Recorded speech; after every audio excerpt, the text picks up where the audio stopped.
Yeah, I already have one actor who's known. He's amazing, and he's going to have a little cameo in it. But there's so many. I love, and especially all these people we get to meet now at these cons are, you know, our heroes. We grew up watching them and idolizing them. So there's so many that I would love to. Obviously, I can't just, you know, cover the entire movie with cameos.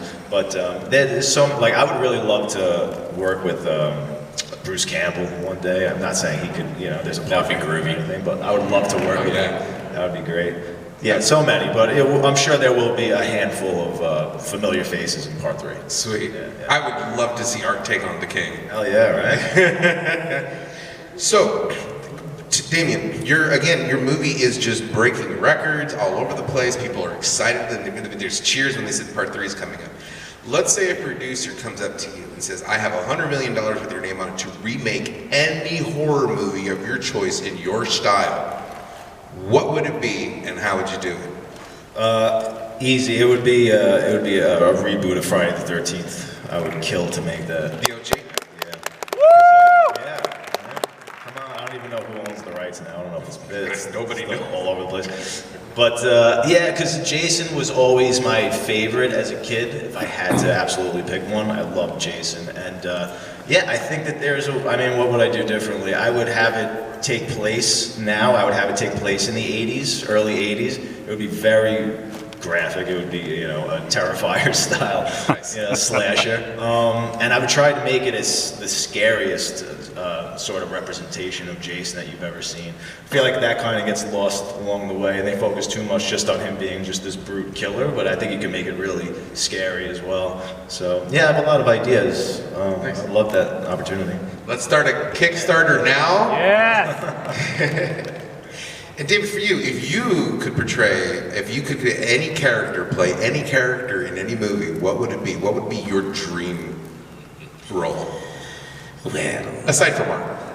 there's a certain other killer clown I would absolutely love to play. It would absolutely put a smile on my face. So if James Gunn's out there listening right now, put me in, coach. Let me show these other clowns how it's done. My hats off. That was fantastic. Thank you. Good job. That's always been my dream role. He's my favorite.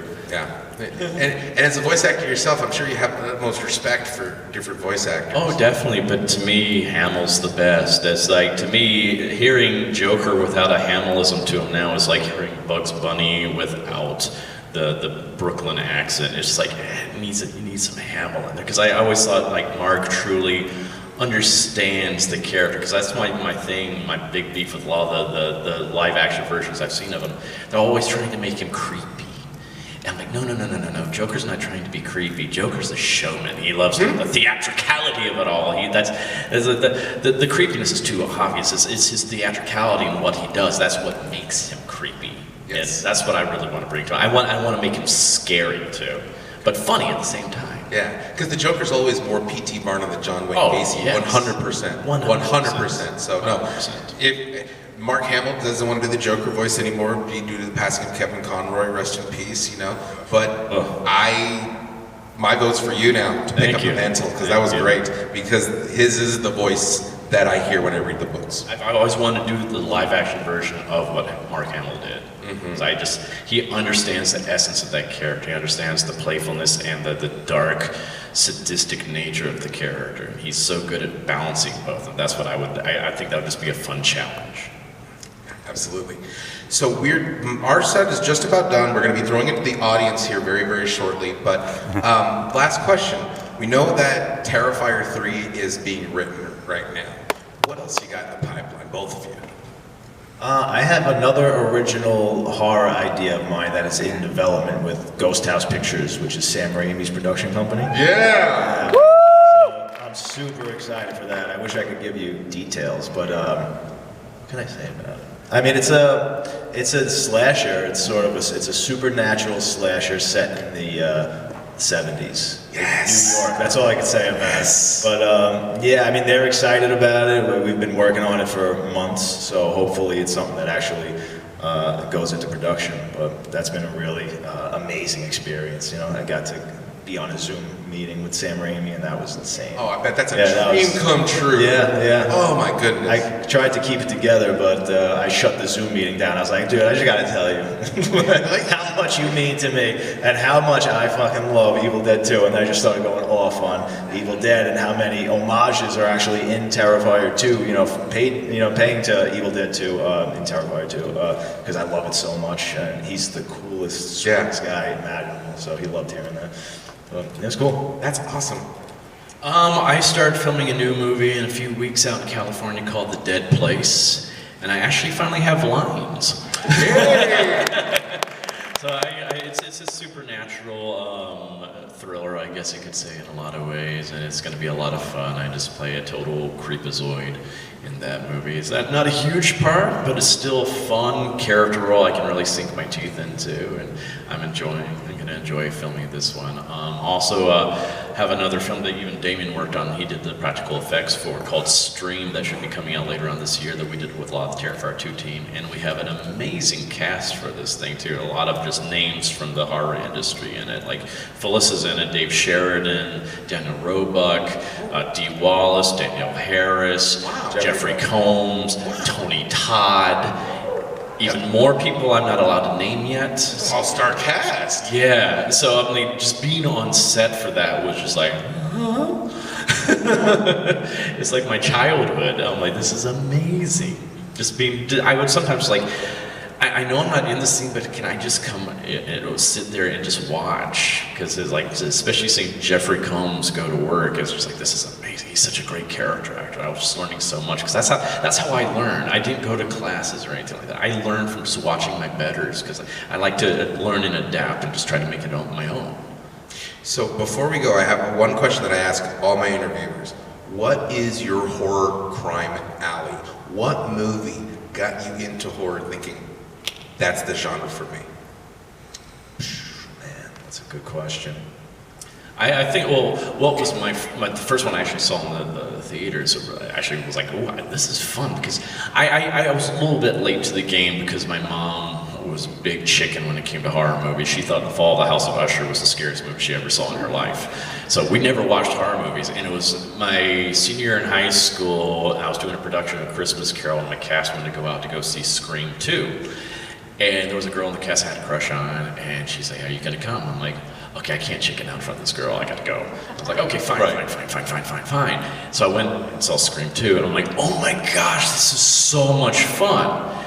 And I fell in love with that, the genre. And so the next year when I went to college, my roommate and I, he came from a very Southern Baptist family, so they didn't watch horror movies either. So we would go every weekend and just rent stacks of tapes from the classics, and we just try to catch up with everything we missed out on. So yeah, basically just Wes Craven.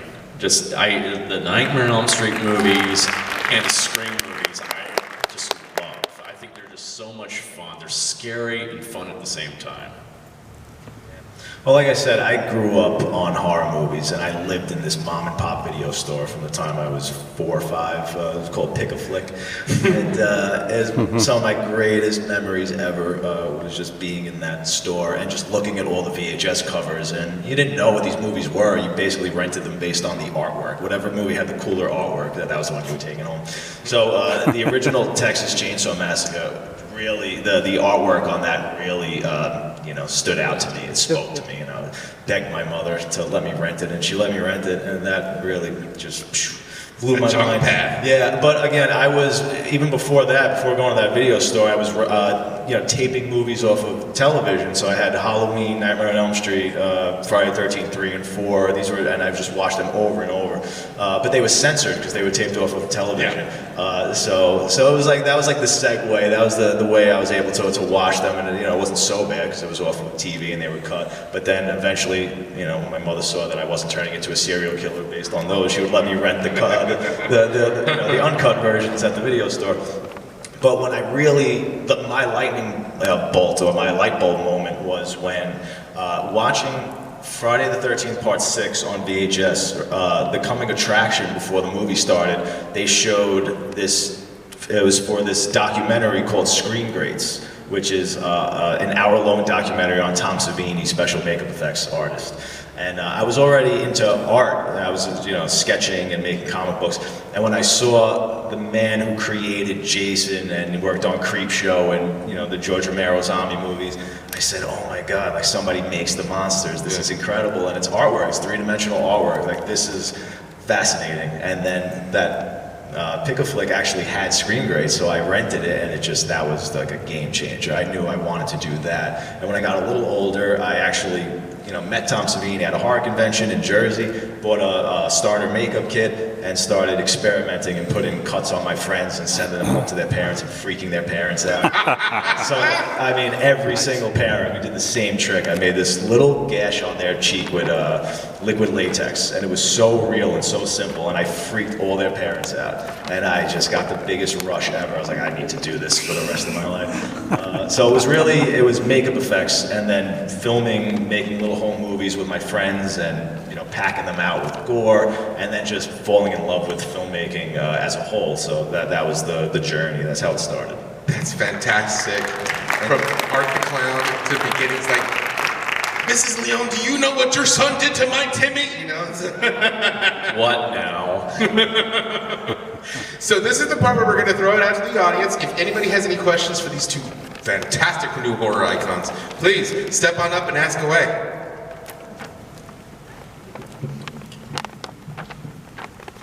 Hi.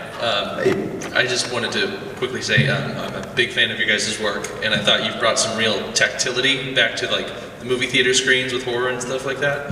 And you touched a bit on it earlier, but my question was if either of you guys had any insights on the back and forth on what gets popular and what gets made with horror. So like gory, more things like that are sort of back in now, but early 2000s you had more cerebral kind of, that A24 kind of elevated quote-unquote horror there. I don't know if you had any insights on why that is, why sometimes we prefer more gorier pictures, more slashers, and then sometimes it switches back and forth.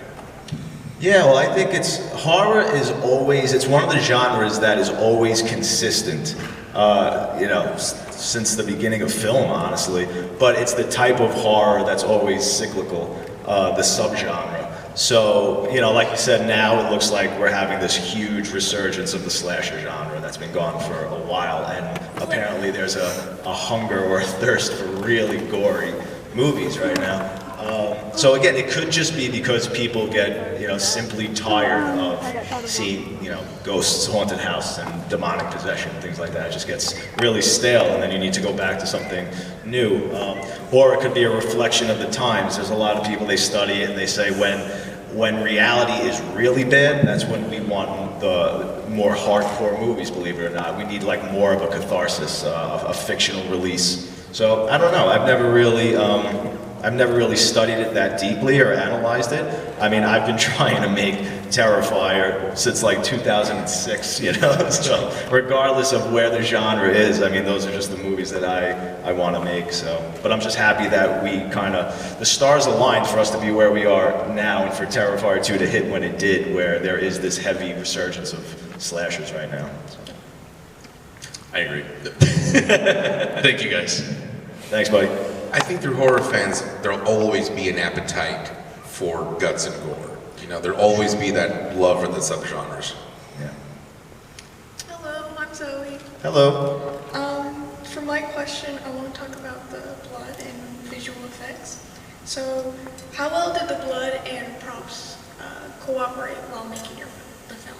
Cooperate? They actually ever cooperate? More often than not, they do not cooperate. I mean, blood pumps get jammed. What are some other things that just go wrong? Makeup falls apart. That's a great one. Like we actually changed makeup like near the end of filming part 2 because we were using a gelatin mask for the longest time.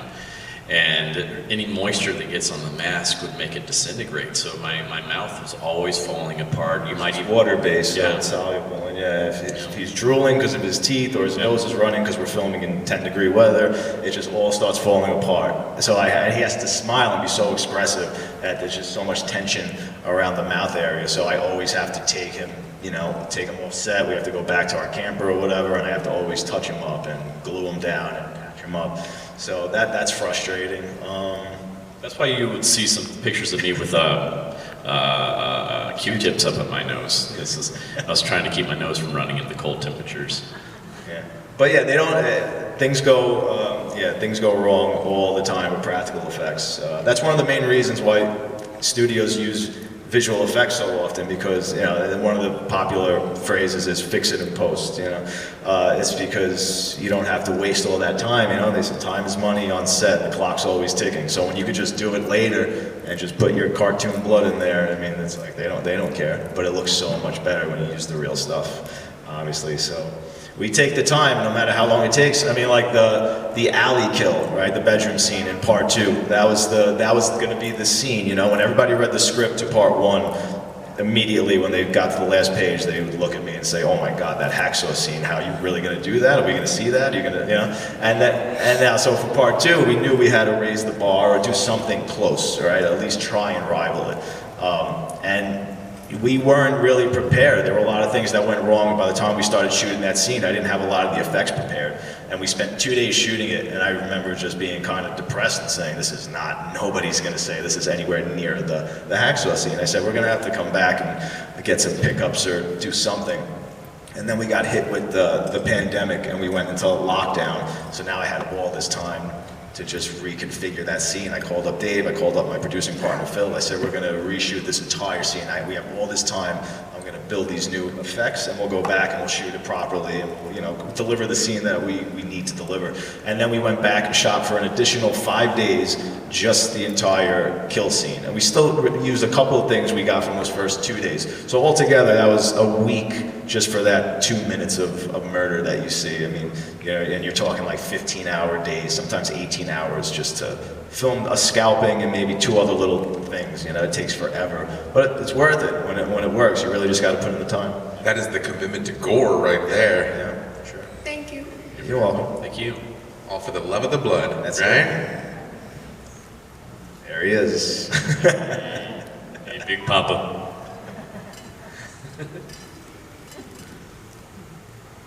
No. There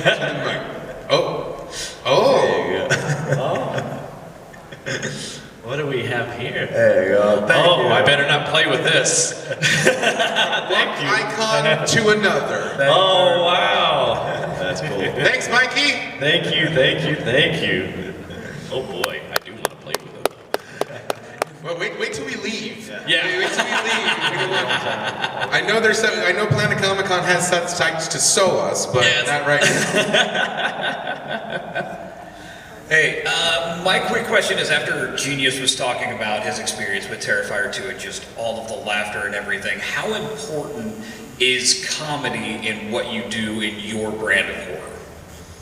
Yeah, it's super important for Terrifier. What's interesting is that I'm not really, for my own work, I'm not a huge fan of sort of the mixture of comedy and horror. I like more straightforward horror movies. But there's a few that I absolutely are some of my favorites, like Evil Dead 2 or Return of the Living Dead. Those are 2 of my favorite movies of all time, and no movies mix those 2 genres better. Right. But this character just lends himself to comedy so organically, and especially once I